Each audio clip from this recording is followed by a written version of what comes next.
Hello, welcome. This is so weird and kind of cool. I've never done a podcast live, and my podcast, it's usually just me. So I guess I'm just going live and we'll call it a podcast and probably put it out there in the world as such. So, welcome. Welcome again. Good afternoon or good evening, or I don't know, it might be good morning where you are. But it's Podcast Sunday. It just happens to be a video this time. So, hello, hello.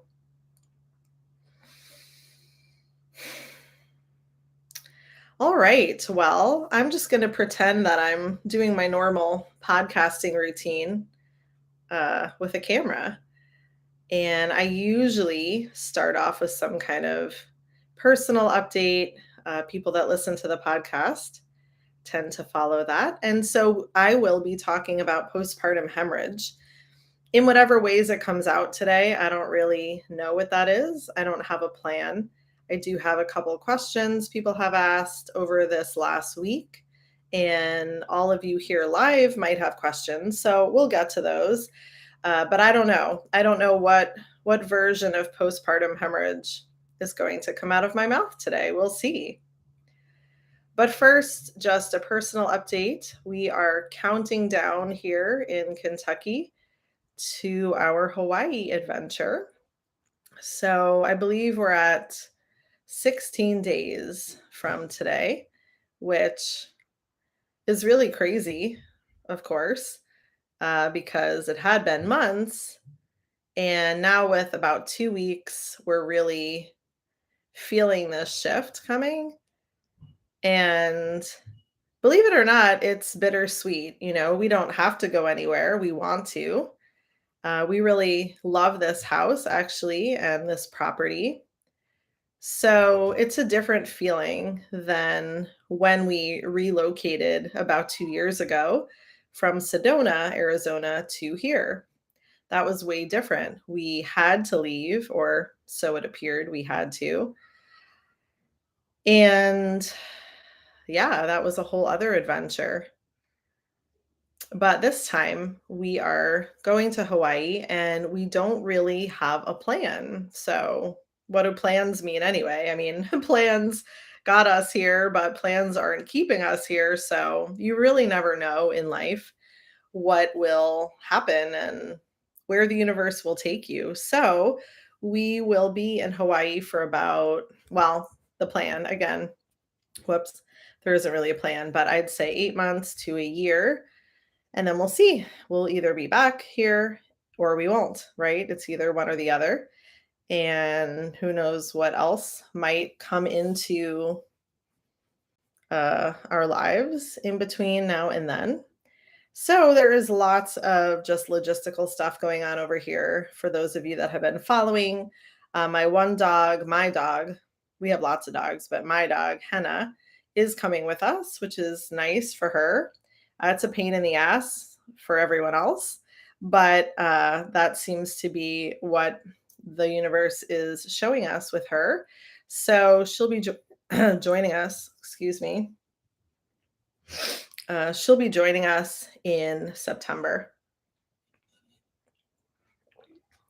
And we have another dog, a really beautiful blue-eyed Aussie, Australian Shepherd, who is sort of looking for a home. She's a really great dog, if there's any dog people out there that are somewhat local. She's 10 years old, but in really great health. And the long story made short with her is she's my son's dog. And he is also relocating. He is going back to Sedona, but he's not able to have a dog where he's staying. So, kind of classic dog rehoming situation, but we'll just keep her at the house if we don't find anywhere really great for her. It's not like a desperate situation, but she deserves a really great life. And I think she has one. But, someone out there has a farm. She'd love that. She loves horses and cows, and she's good with other dogs and cats and all of that good stuff. So we'll see. But her name is Tulip, and she is the one we're primarily concerned about at the moment. And we'll see. The rest of the animals will be here. Thank you. She is so sweet. The rest of the animals will be here, and that's also really weird because when have we ever gone anywhere without them? And now we have about 50% or more than we had because we have the 6 cats now. We didn't have any cats in Sedona. We're like total cat crazy people here. And we have 15 chickens. So it does feel weird and a little off to be leaving them here at the house, but I know they will be taken care of very well, and it'll be nice for them to not have to uproot themselves since, moving and all of that travel is really hard on animals, or so we think, we're told. So it's not ideal, and it's not ideal necessarily to bring a dog to Hawaii, but again, that's kind of where I'm at and what I have seen in my mind even before it came to this. I really did see her there with me. I saw her on the beach. She's my dog. So if I'm going, I guess she's going, and I'll just be really relieved when she gets there and we're all there together and everything feels a little bit more settled. So, this is not the week for feeling settled unless I really choose those moments, which I'm also trying to do because the bittersweet part of it all, again, is that we really love being here. So, we're not like desperate to leave. We're not like running from something. It's a weird feeling. And for the kids too, they're excited but we don't quite know what's ahead and they have the things they like here. So that's the news. In about 2 Sundays, or maybe by the third Sunday, if I make it to podcasting that weekend, I will say hello from Hawaii, and maybe you'll all feel that different vibe because it certainly is, for sure. I think that's true about virtually every place on the planet, that there is a vibration and there is an energy of the place. And I'm really looking forward to being back there and being near the ocean and the mountains and just inviting that into our lives. It's so different than here. So, so different. So maybe that'll come through on the podcast. I'm not sure. Also taking a break from birth stuff, as many of you are well aware. And I've thought about that as it relates to this podcast. Just because, I'm not having like birth topics in my brain all day, every day anymore, or at least right now. So we'll see. I'll just kind of go with it. And if it feels good to talk about birth, I will. And if it doesn't, I won't. And I might start a mothering podcast because the Magical Mama Circle is rolling and it's really awesome. And if you haven't heard about that or haven't checked it out, I can put the link here maybe later, or someone else can. That would be awesome. But the Magical Mama Circle is open to women all over the world, and it's always open. We've had our first circle and we'll continue to have circles every month, but that doesn't mean it's closed. So I've gotten a couple questions this week that made me realize maybe that wasn't super clear, because people were like, "Oh, it's closed." And I was like, "No, it's not closed.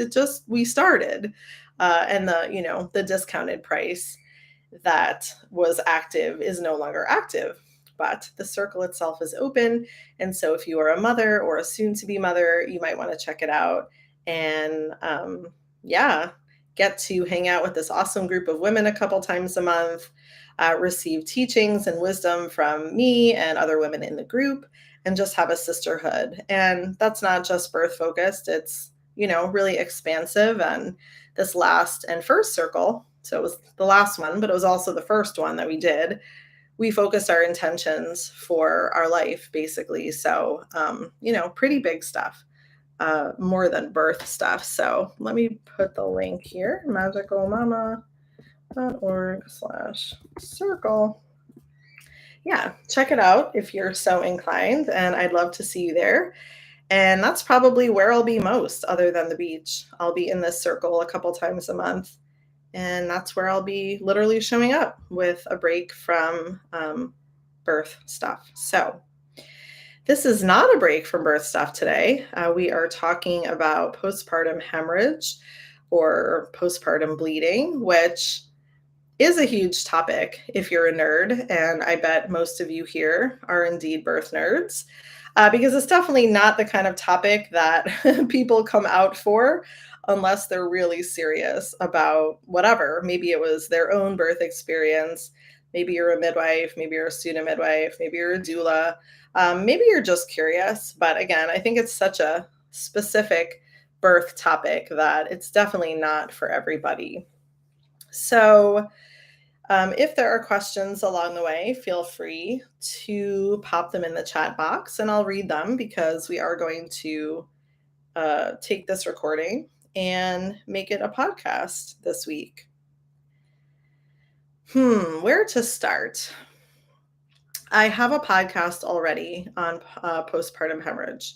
So if that is news to you, that is something to check out. And I believe that podcast is from like 2017. I mean, it's pretty old. And, not much has changed though in the world of postpartum hemorrhage, really.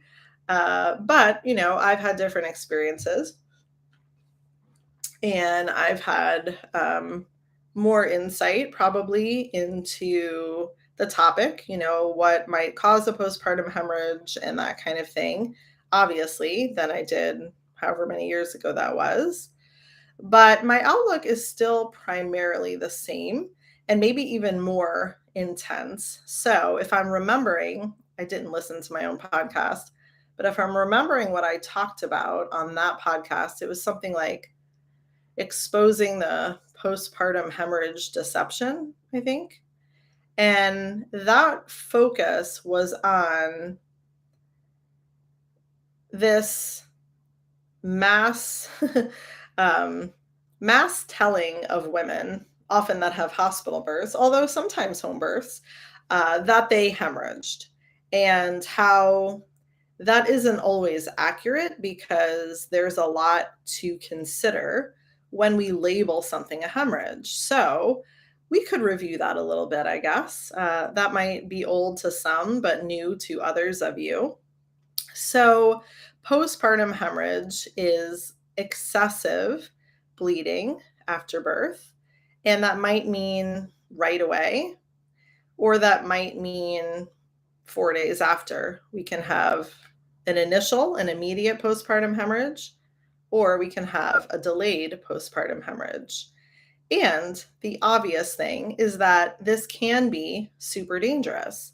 So, I'm not saying as we go here to ignore excess bleeding, but when women are healthy and nourished, it really is pretty rare. It really is pretty rare. So, that was the last podcast, just saying, like, why are so many women coming with these stories? And again, that mostly referred to women who had had hospital births who I would meet, who would come sit at my office, who would have consultations, and who would tell me their story of postpartum hemorrhage. But in the telling of the story, it didn't necessarily sound like that. Now, I couldn't know, right? I wasn't there. Although some of those women, if I'm remembering correctly, did obtain their hospital records. That's one way to do it. Just see what was written down. I mean, it may or may not help. But in telling the story, it became clear that there was kind of like this epidemic of women that thought they had hemorrhages and that were now scared and maybe afraid to birth at home because of it, who probably didn't, right? Because postpartum hemorrhage really is so rare. So I'm not a statistic person at all, really. But I was looking it up earlier just to kind of give myself a little bit of perspective. And like in the mainstream, I believe they say 3 to 5% of women, birthing women, have a postpartum hemorrhage. I don't even know what to make of that. Again, I'm not a statistic person. Uh, there's no way of knowing like what exactly that means. There's the potential all of the time for any of us who attend births to cause a hemorrhage. So doesn't necessarily include that. And again, what is a hemorrhage? Is it just a number? Is it just like an amount of blood? Is it a situation that we feel requires a pharmaceutical? Is it still a hemorrhage if someone is bleeding and it's solvable with herbs, right? Like there's a lot of definitions. So I'm saying that in the medical world, the definition, and this is updated, I believe, since 2017. They as in probably the American College of Obstetricians and Gynecologists, ACOG, updated their postpartum hemorrhage amount from 500 mLs, and whatever that means to you, to 1,000 mLs. So I believe 500 mLs is 2 cups, right? So they've updated their definition of hemorrhage to 4 cups, which is cooler than before, because again, why are so many women being labeled with this when, for example, they felt fine, they went home right away, like probably not a hemorrhage, as compared to something that's very obviously excessive because the woman goes into shock, or God forbid, she requires a blood transfusion. So there are very clear examples of a postpartum hemorrhage, and then there's like this very murky area where it's really up to our own opinion in some cases, or perspective. But again, to take it back to the numbers, the new number from the medical establishment, which we should all pay so much attention to, is 1,000 mLs after birth. And I don't disagree with that necessarily. I don't think that 4 cups is nothing, although there's so much more to it than that, right? There's so much more depth behind that, and knowing the woman is key. So for women I've worked with, for example, which those are the only women I can really speak to about this because that's the experience I have, we work extensively on nutrition, extensively, and building that blood volume and making sure that to the best of her ability, there is enough great nutritious food going in, and the blood volume is enough to handle a degree of blood loss. Because again, losing blood after birth is normal. Although, again, to what degree is what we're talking about. So I've only seen a handful of births where someone really didn't bleed at all, even with the birth of the placenta. Like, really, I'm telling you, like, hardly anything. And then continued in their postpartum to barely bleed at all. I've totally seen that. So I'm not saying, even in normal birth, that you have to lose a certain amount, in a normal physiological birth. No, there are women that lose very little. And there are very healthy, well nourished women that lose a lot, but they can handle it. And so that's the key to determining a postpartum hemorrhage, in my opinion, along with perhaps the numbers or other parts of her experience. So if we just base it on numbers alone, there's probably going to be more women that are labeled that way because we're not looking kind of at the fine print. So 1,000 mLs, 4 cups, again, that's not nothing, but it might be really normal and can be really normal for some women. My experience as a midwife is that some women lose a lot right away, like with the birth of the placenta. And it's a little unsettling, but they're fine. They feel great. They're present in their bodies. They're with their baby. Their vitals are normal. And then they barely bleed in their postpartum. So there's so many variations.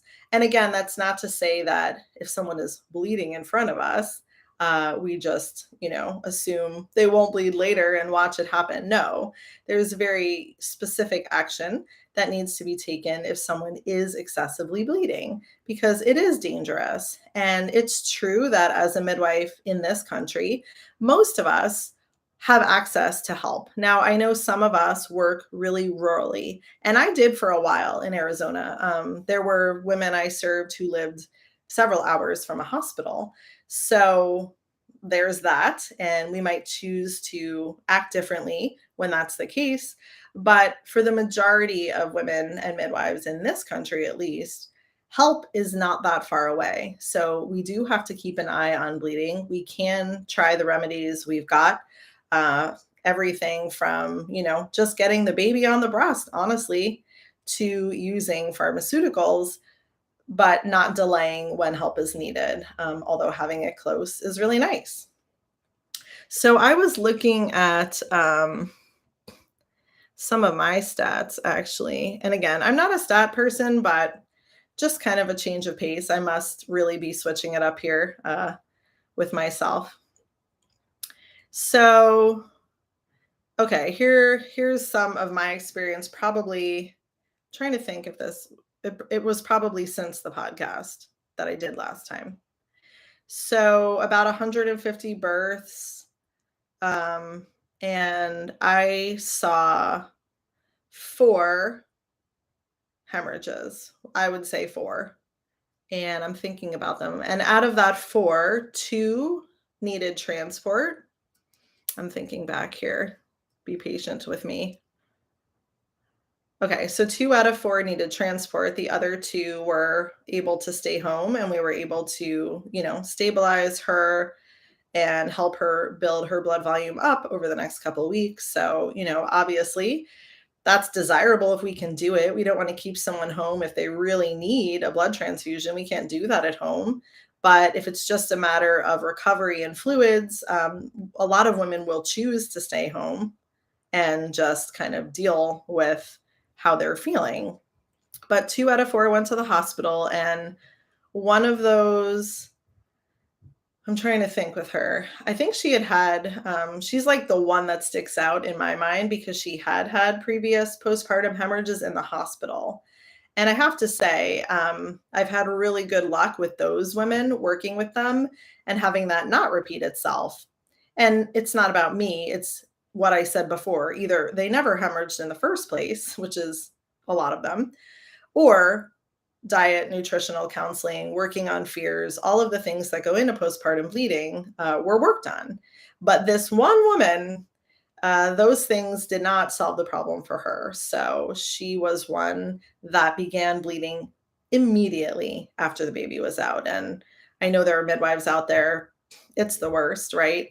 Bleeding that happens like a little bit later in the process, you feel like you're watching it better, you're assessing the mom and baby, but it's hard when the baby is just barely out and someone is, acting like they have a blood faucet. It's absolutely terrible. And I'm sure for her too. So that mama went to the hospital, and the other one that transported was more recent. And that was a really intense hemorrhage as well. And the birth was normal. I'm sort of blanking on when the hemorrhage happened, but it was a lot of blood initially. And actually, that's the only time in my whole career as a midwife that I've given pharmaceuticals. And I have no apologies about that. And not bragging that I hadn't before. I had never needed to, but I did feel that it was needed with this one mom. And that helped a little, but she actually had a delayed postpartum hemorrhage. So it was like the next day or the day after. It was a very odd situation. And I don't know more than that, except I think since COVID, there's a lot we don't know. And bleeding and placentas and all of these things are being affected. So perhaps that deserves its own podcast, a couple years into the future here when we do know more. But I suspect, and this mama did as well, that that was part of her very unusual scenario. I don't think I had ever seen that much bleeding. So I've seen it, not going to say it doesn't happen, but it happens really rarely. And so 4 out of 150 births is like 2.6%. And again, only 2 of those required transport. So, that's a fairly, or not fairly, I think that's a very low postpartum hemorrhage rate. But again, we don't really even know what the mainstream is talking about. So I'm just offering it as information and, a point of discussion, really. Lastly, I can think of one mama a couple of years ago who bled a lot. And I was pregnant myself actually with Rumi. So I really remember it because it almost made me not feel good, like in the moment of just like being with her and like watching this blood and like having it all over my hands. I remember just feeling kind of woozy, which doesn't normally happen, but I was about a month from having Rumi myself. But she was fine. Like she was with it. She was in her body. It was just a lot of blood. And had she been a different person at a different time with a different personality, maybe it would have been called a hemorrhage. But she was just like, no big deal. And it was her second baby. I had been with her only for that birth. I don't know her story the first time really. Um, Although I think it was a home birth. Anyway, after the birth, I said something like, "Oh, wow, like, did you think that was a lot of blood? Or, was that a lot for you?" And she was like, "No, it looked like that last time." So, anyway, must have just been normal for her. But I remember in the moment just feeling like, "Oh, wow, like, that's a lot. And that should not happen again." And I remember her sucking on the cord. That was like my super quick remedy. And that either worked or she just stopped bleeding because that was what her body did. So I didn't include her on this postpartum hemorrhage stats because I don't think that's a hemorrhage. She was perfectly stable and coherent and fine, despite what may have been 1,000 cc's. I don't know. I don't remember that part. So I'm covering up my own chat here. Yeah, I'm just kind of reading. I guess I could read it out loud for the podcast. Heather says, how many of these gals are getting IV Pitocin right after birth? So hard to even know who's doing what with that type of blanket care. Yeah, exactly, Heather. Yeah, you and I are always on the same wavelength, I think.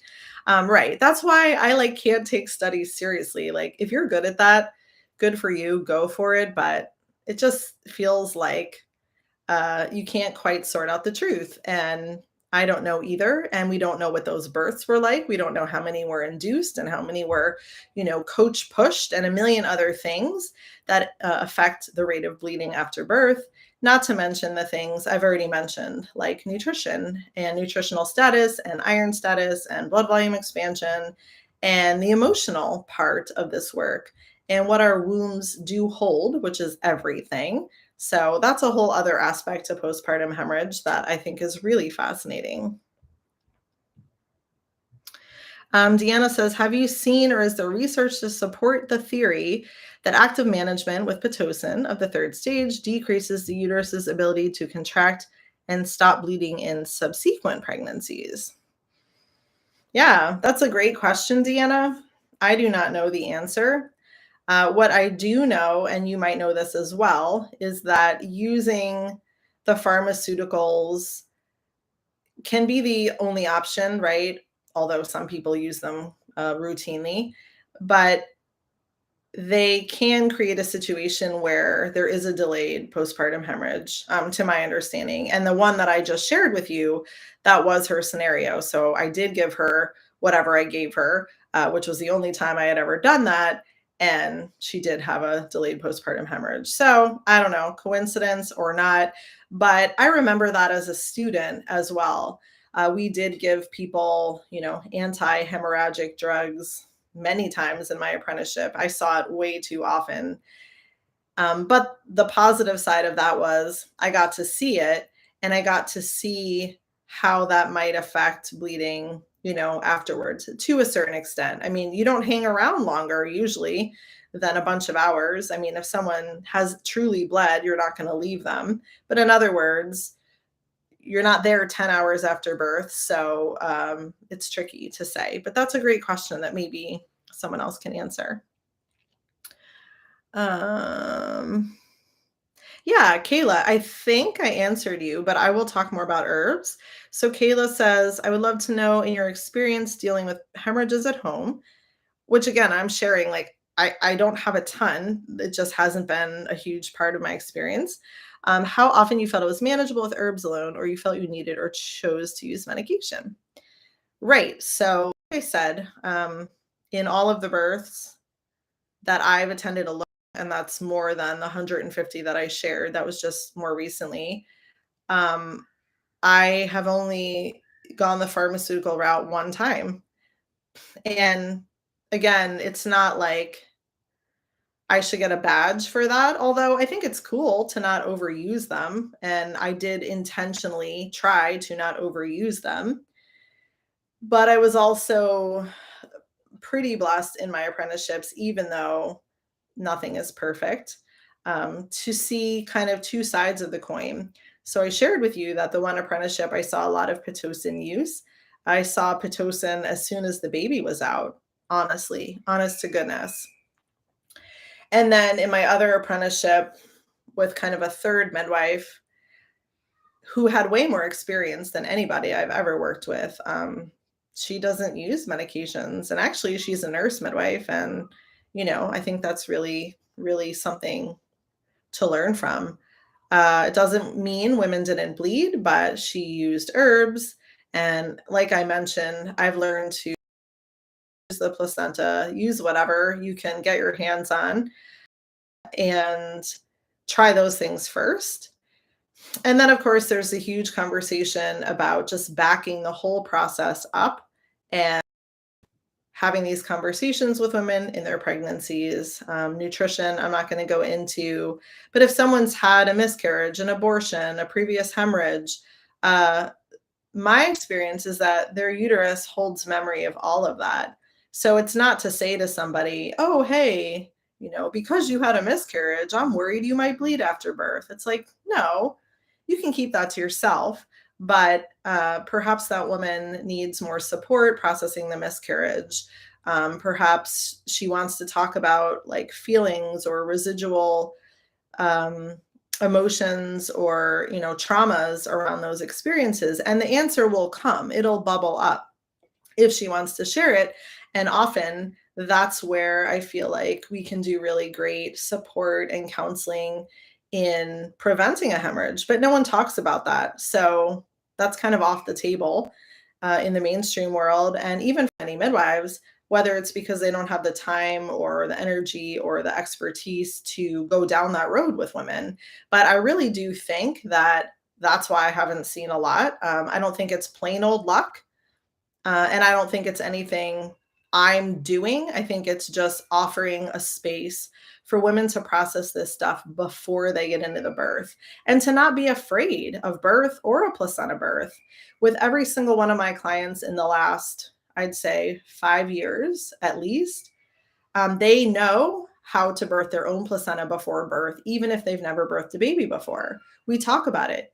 We talk about what it might feel like. We talk about how to hold traction on your own cord while you're holding your baby. I make them go through a simulation of this.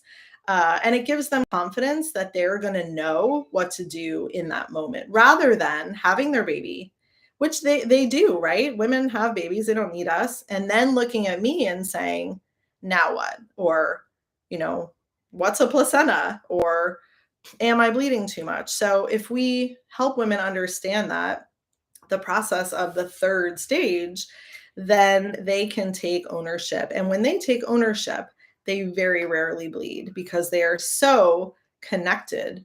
I say to women, it's like if you have an itch, you know where to scratch. So it's the same with birthing a placenta. If you've connected to that place in your body and the information, when the placenta is sitting there, you're going to know you want to get it out. That's all. You're going to know you want to get it out, and you'll probably do that all on your own. So that is, I think, the number one secret. I don't think it's a secret. The number one way that I've found to not really deal with postpartum hemorrhage, because I don't want to deal with it. I don't need to save anyone. I don't need to take ownership of that unless I absolutely have to.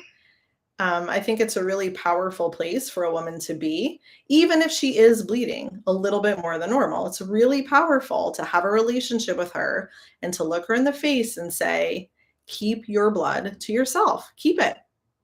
Keep it. Here's your baby. Be present with your baby. Your baby needs you. Tell your body to stop. And sometimes that alone is enough. And if it's not, then again, it's a very it's a very natural conversation. Like, "Hey, that's a lot of blood. Can I give you some herbs?" "Okay." "Hey, your placenta is probably ready to be born, can we help you out of the tub? Do you wanna do that now?" Rather than, again, being the one that everybody turns to, because then you're the one that has to solve the problem, and I'd rather not solve it. Okay, I'm kinda reading here. Yeah, to go back, Elizabeth, to the one story I told, no, this woman was not vaccinated, and I don't work with women that are, because there's just too many unknowns. I don't understand it. No one really understands it, but she had, and this is a long story that I'll keep short. She had just transferred care from another midwife at 42 weeks. And this other midwife had stripped her membranes, which put her into labor, but she fired the midwife at that appointment. Isn't that so bold? But my understanding is the midwife that did the appointment was. And so it might be a long shot, it might not, but that was this woman's theory, that that was part of her excessive bleeding. So I don't know, take it or leave it. Okay. Um, okay, I'm no scientist, so midwives here, correct me if I'm wrong as well.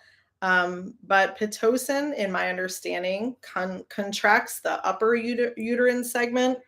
So let's see if I can do a uterus here. I guess this is the bonus of video. Sorry for you listening, but the upper uterine segment contracts that, whereas Methergin, to my understanding, contracts the lower uterine segment.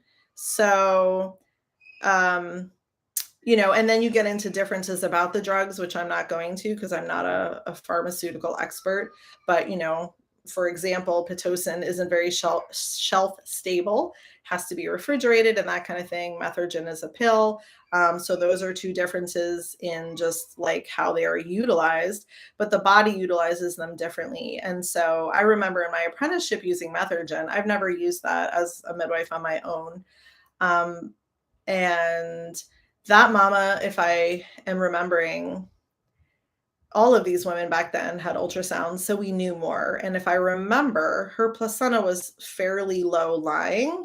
So knowing that was helpful because she did have excess bleeding, and being able to contract the lower part of her uterus, was probably more effective for her. However, that woman, if I'm remembering, went on to clot like crazy in the postpartum, and she got terrible migraines from the Methergin. So none of these things are without side effects. Doesn't mean we can't use them, but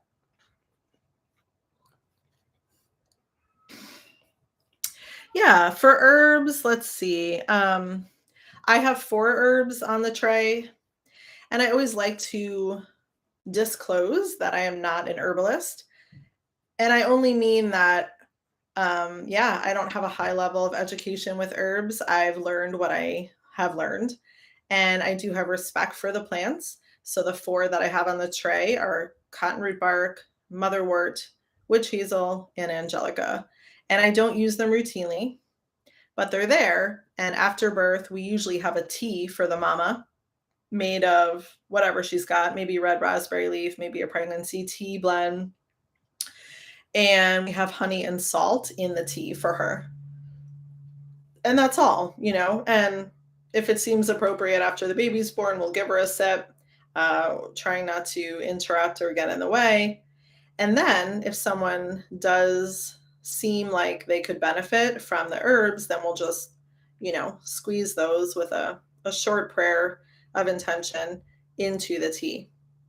So that's kind of my way of dealing with it. Do nothing.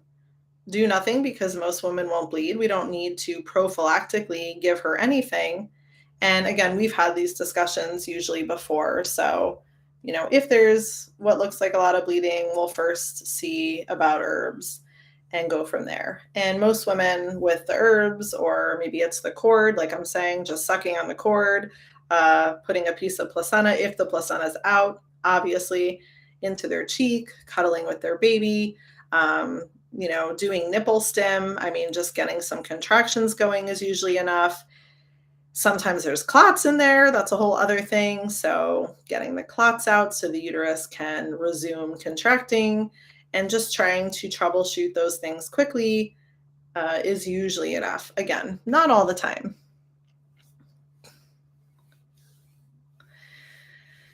Yeah, Rachel, I'm going to read your comments. So Rachel says, a personal experience, if that's okay, might be useful for others too. I know you've spoken about it on your previous postpartum hemorrhage podcast. I remember the beautiful, the womb crying phrase hit me so hard. I cried. Yeah. Yeah. Thank you for sharing that. Um, yeah, I know. And I've heard people, sort of teach it that way since. And I think that's really awesome. Like, I don't know if I made that up or where it came from, but there's definitely more talk nowadays of the emotional side of hemorrhage, which I think is so beneficial because I don't think any of this is an accident. So that's not to say if someone does hemorrhage or bleed that there's guilt or they should feel bad about themselves as a human. I'm just saying that if birth is not just a physical process, then how could bleeding or anything be only a physical process? It's not. Everything is emotion, whether we want to look at it or not. So, yeah, to just elaborate more on your comment, Rachel, for a lot of women, that seems to be true that their uterus is holding either fear or grief or, I don't know, pick a strong emotion. And that's kind of a place where it seems like you can kind of hide out almost until that moment when the baby's out. And yeah, maybe like the subconscious kind of takes over because we are in that altered state. We are in an altered state of consciousness. So if you think about it, it makes sense. And it's why it's not something we're doing consciously. It's not like I think women are, trying to bleed for any which reason. It's often a subconscious process, is what I've seen. But again, I think it can be derailed and we'll never know because we're not going to have studies on this. We're not going to have, the possibility of hemorrhage. And then if this woman doesn't, she's in this study, like it wouldn't even make sense. But I'm just saying with women that come with that history, I've had really good experiences not having that happen again for these reasons. Rachel says, in your experience, how does fear within the birthing process relate? My intuition tells me that my postpartum hemorrhage in my second birth in the hospital was very fear related. Right. Again, I mean, it's hard to generalize. I do love to pick these stories apart with people when they're interested in doing like a birth story review because it really would be about hearing more about your life. Fear, means a lot of things. And even something like anger, if we kind of get to the base level emotion, can be fear. So I would follow your intuition on that. And I would ask you where else fear was showing up in your life consciously. And then maybe some, looking for the subconscious places where fear was lurking during your pregnancy or where you didn't feel safe. And that rabbit hole and just seeing how that feels in your own body and how you respond to those ideas rather than just, postpartum hemorrhage means X, it means women are afraid. Some of those women, yeah, maybe, but I think there's so much more to explore with each individual because we are all so complex.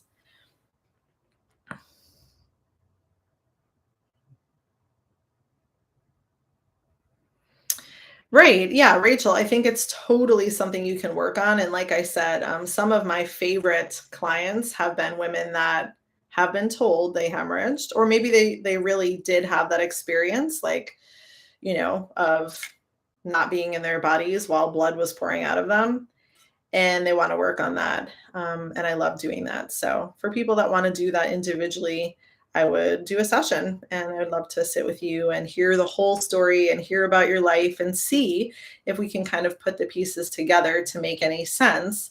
And yeah, if you're planning another baby, kind of going forward with, okay, what's different this time? And sometimes, maybe we don't even have to do anything. I do think understanding how the placenta is birthed and all of that is super useful. But sometimes the circumstances of a woman's life in a subsequent pregnancy are just so different that none of it would repeat itself. And that's great. We don't often have to go digging. We can, but it makes me think of someone a few years ago who had some complicated birth stories, and they were all with this one partner, and there was a lot there. There was a lot to work through. But then with a last pregnancy, it was a different partner, and it was like everything was just different. She was different, the relationship was different, everything was different. So she didn't have to work through all of the same things that she thought. Okay. Well, if there's more questions, feel free to ask. I have some on my phone that Sam saved from our Instagram this week. It seemed like bleeding was the topic this week. So I'm probably just going to answer a couple of them because they were all over the place. Oh, yeah. Well, first, Sam and Sam's our lovely social media assistant and one of my beautiful students here in Kentucky. Sam's a redhead, which is no secret because she's all over social media. But she was saying to talk about that myth about how redheads are bleeders. And yeah, we both chuckled because I've never seen it. Not to say you won't see it, but I've never seen it. But I've also never believed it because why would I put that on someone? So, be careful of what you say, be careful of what you believe. I've had plenty of redheaded or very fair skinned clients over the years, and I don't think actually, I know for sure none of them were on my list of hemorrhages. Yeah, Heather. Heather says, I once heard that hemorrhage can be connected to how the woman feels supported. I totally agree with that.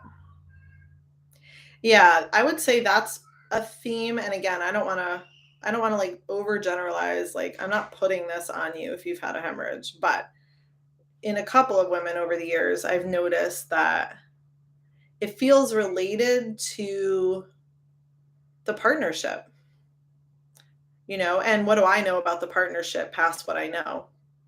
Nothing. I'm not in the partnership, so I only know what I've observed or been told. But kind of like this element of, yeah, like support me, pay attention to me.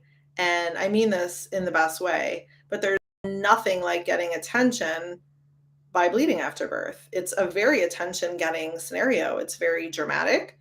It's very scary for everybody. We've been taught, all of us, from a very young age, possibly to be scared of the sight of blood. So, men in particular can have a really hard time with bleeding because we've been programmed to believe that blood means something is really wrong, right? You don't want to see blood outside of menstruation or birth or postpartum, really, because it means something is probably wrong. So that's a hard program to release. And many people after birth don't like seeing any blood. So excess bleeding can feel really traumatic to everybody and really makes an imprint. The women I know that have hemorrhaged, I feel like their partners were very affected, and maybe even more so because they were the one like watching this and not knowing what it meant or if she would be okay. So I definitely think it can be related to the partnership and other things. Another thing that comes to mind, and maybe I'll skip these. I don't know how great these Instagram questions are. I don't know that they're on our theme today. But I can think of a client that I worked with the second time. I was her midwife for the second baby, and she had a beautiful birth, no bleeding at all. But it was something we really worked on because her first birth, she bled a whole lot, was the story. And I believe her. She didn't transport, but it sounded like it took a really long time to feel good. So I believe that she lost a lot. And in her case, she had a couple of uh, red flags, I guess, that you wouldn't always know to be attentive to as the midwife because sometimes they don't mean anything, but in this case they did. So one was being a vegan. She had been a vegan for a while. And the second one was it was an assisted, if I'm remembering, I feel like it was an assisted conception. And I don't want to go into that right now, but I'm going to say that that all brought a lot up for her around just being a mother, aside from the normal stuff when you're having your first baby that comes up around being a mother. So I know because she told me that those things were on her mind, and she thinks they really did influence the amount of blood she lost. So I don't know. I wasn't there. And again, like I'm saying, maybe the second time it wasn't any of the work she did.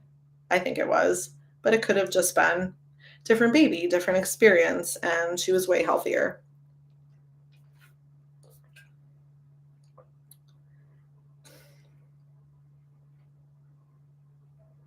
Hmm.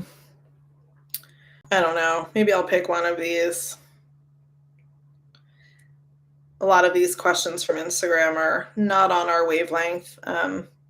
Hence having so many followers, which is good in some ways, but the general level of education is really low. They're not the kind of people that are going to listen to this podcast.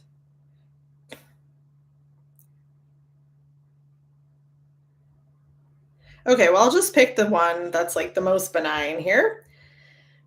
Can pulling on the placenta before it's ready cause more bleeding? Yes. Yes, yes, yes. So we never want to pull a placenta out. However, you are more expert minded people here today. But however, every time we post a video of a placenta birth that we've attended, or some of my own personal births, there are always a handful of people that say, why am I in my own birth pulling on the cord? And again, it's just programming, and that's not bad necessarily. But people have been programmed in some circles to, never pull on the cord. And it's like saying that, all salt is bad. It's like, no, I mean, there are there are some varieties of salt and our bodies need salt, and but shitty salt like MSG, not so great, but you lump salt into a basket. So anyway, it seems like people have done with this don't pull on the cord thing. They're not wrong, but there is a nuanced response, which is traction, or kind of holding the cord and guiding it just the way you would pull out a tampon in your own body, is not, violent manipulation by another person who is not in your body. Although we can also do cord traction on another woman. So I could do that for someone, and, I would do my best to be gentle, and it's not pulling, but, it's a fine line as well. So lots of hospital births, I'm sure, anxious to get the placenta out, probably errs more on pulling, or what feels like that to a woman. And I think that's also just up to her discretion, what her experience was, of course. But getting the placenta out can be vital. So if we have bleeding before the placenta, then the first thing we really want to do is get it out. But we can't get it out before it's separated. You can't just yank it off the uterine wall. So if it's there sitting down below, above the cervix, then it's really just a matter of traction. But you're not always sure. You're not always sure. So to be safe than sorry, yeah, you never want to go doing anything hasty and quick and violent that might hurt someone.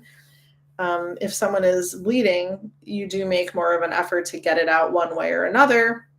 But like I'm saying, I think women can be very, very active, and should be very active in that whole process. Unless they're unconscious, which, you've got some problems then.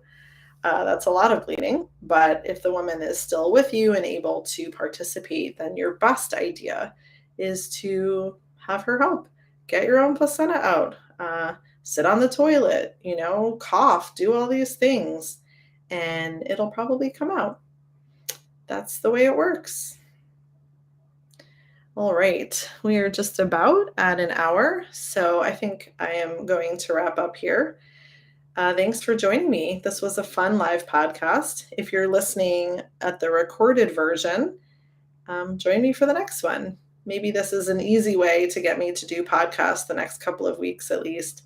It's nice to have some interaction and not have to think too hard about all of the ways a topic could go. So if you've enjoyed hanging out today, let me know and send me a topic of interest to you that would be fun to do in this format. And I'll think about it. And I'll maybe do more of these soon. All right, everybody, have a beautiful night and a great week. See you soon.